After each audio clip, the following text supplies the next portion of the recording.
as we wait for our last episodes to load, I'm sharing one for a loved one of my lovely oversoul.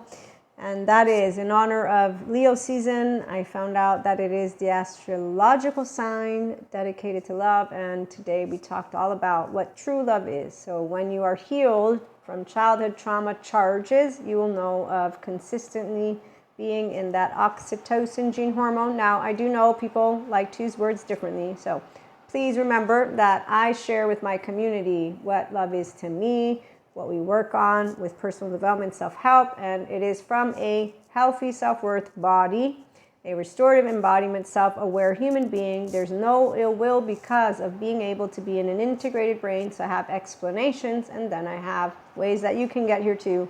And then we have Jesus and God. And God we can call Akash, the essence of love or life.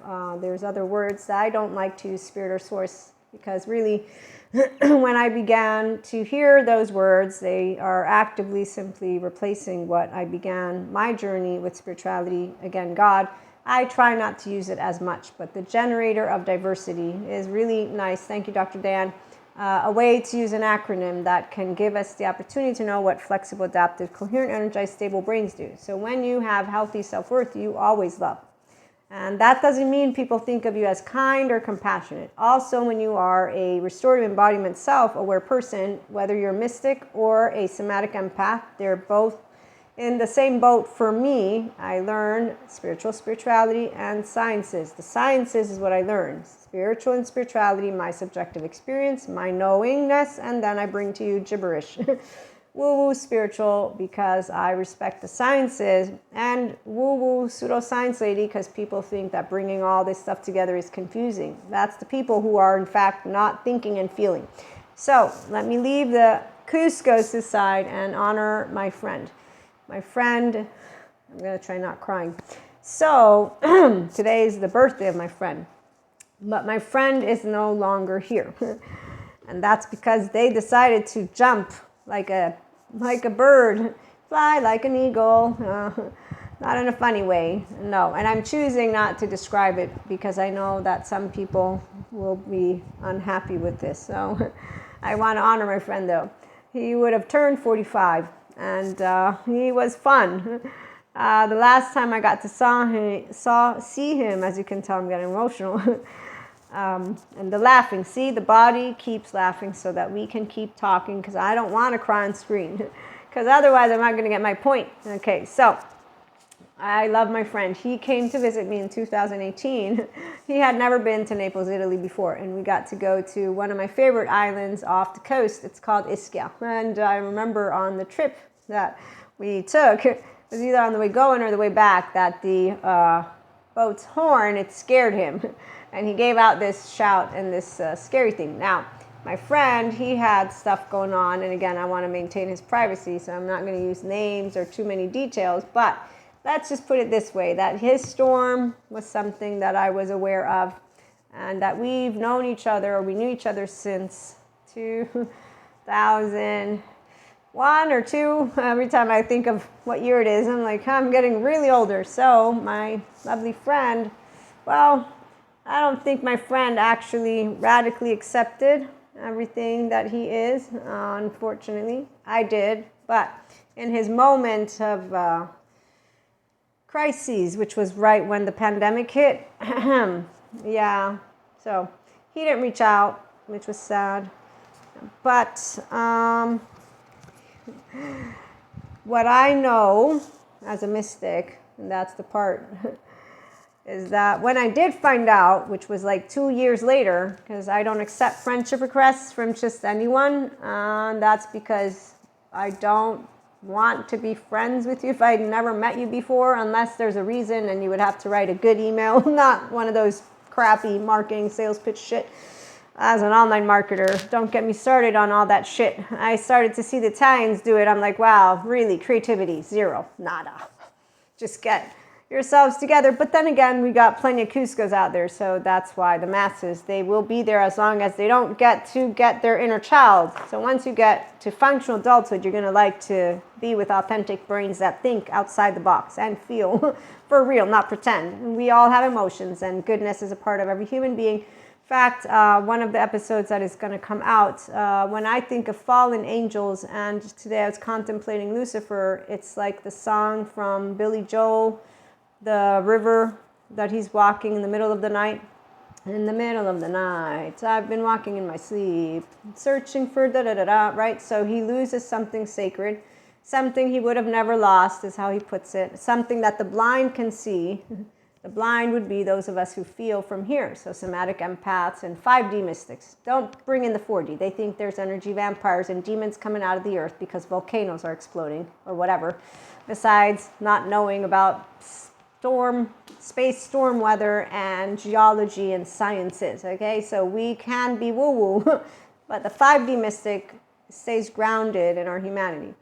So, in honor, again, of my friend, let me stay on track. When people lose that something sacred, that's called, I don't have a 1-year-old that's securely attached, and even if it doesn't happen at your 1 year, if by the 3-year mark you get shamed, then you got a fear of rejection, a fear of abandonment, fear of injustice, fear of betrayal, fear of humiliation, and or shame, and those are also called wounds.